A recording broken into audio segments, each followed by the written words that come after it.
నవ్వుకుంటా ఆనందించడానికి సేపు పట్టలేదని క్షణాలు గడిపోయే రోజులు. వ్యవహారం పందింకోళ్ళు పంది అయ్యాక పచ్చడెట్టేసినట్టు బంధువులు వెళ్ళిపోతా ఉంటే దుఃఖంతో మనసు పచ్చడి చేసినట్టు అయిపోయింది. మళ్ళీ వీళ్ళంతా అంతకాలానికి వస్తారు.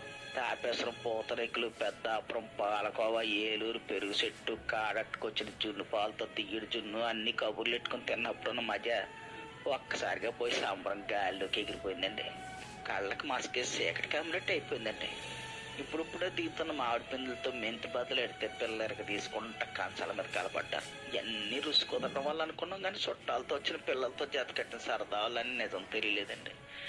అదే పచ్చడి పుట్టెడితే బొడ్డోళ్ళు ఎవరికి కంచం వైపు రావట్లేదు. చాలా కాలం తర్వాత వచ్చిన ఆడబిడ్డలు కళ్ళు నీళ్ళు ఎట్టుకుంటూ ఇంటికి వెళ్ళేటప్పుడు కాళ్ళకి దండాలు ఎడతా ఉంటే లోపలికి ఎక్కేసినట్టు అనిపించిందండి.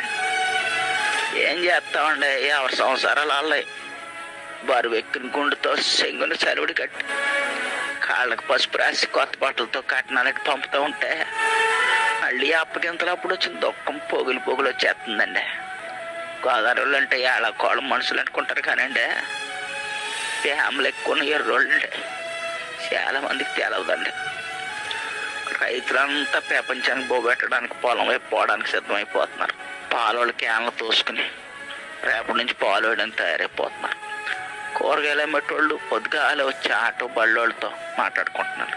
ప్రతి ఊళ్ళో జనం గుంపులుగా బస్ స్టాండింగ్లో, రైల్ స్టేషన్లో ఆపడుతున్నారండి.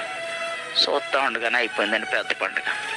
వెళ్తా మా మానెళ్ళు మేనగోళ్ళు యాసంశాలు వస్తామా అంటూ ఏడుతూ వెళ్ళిపోతుంటే గొంతు ఏదో అడ్డన్నట్టు అయిపోయిందండి.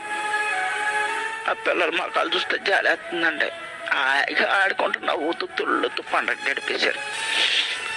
రేపటి నుంచి మళ్ళీ మామూలే అనుకుంటాం కానండి, సంబరం ఒకేసారి ఇల్లులో వచ్చేస్తే అది పోయేటప్పుడు పుట్టిన దుఃఖం కూడా ఇస్తుందండి. క్షణంలో గోదావరి చూడాలంటే మీరు రాజమండ్రి వెళ్ళక్కలొద్దండి. మనుషులు కళ్ళు చూస్తే చాలండి, ప్రతి మనుషులో 3 గోదావరి కనిపిస్తాయి. 2 కళ్ళు 2 పాయలు, మనసులో అక్కడ గోదావరి. ఎంత బాధ వచ్చినా తప్పదు కదండి. రోజులు గడాలంటే మళ్ళీ అందరూ ఎవరి పనులు కళ్ళు వచ్చేయాలి. ఉంటానండి. దేవుడు మనందరికీ మంచి అని కోరుకుంటాం.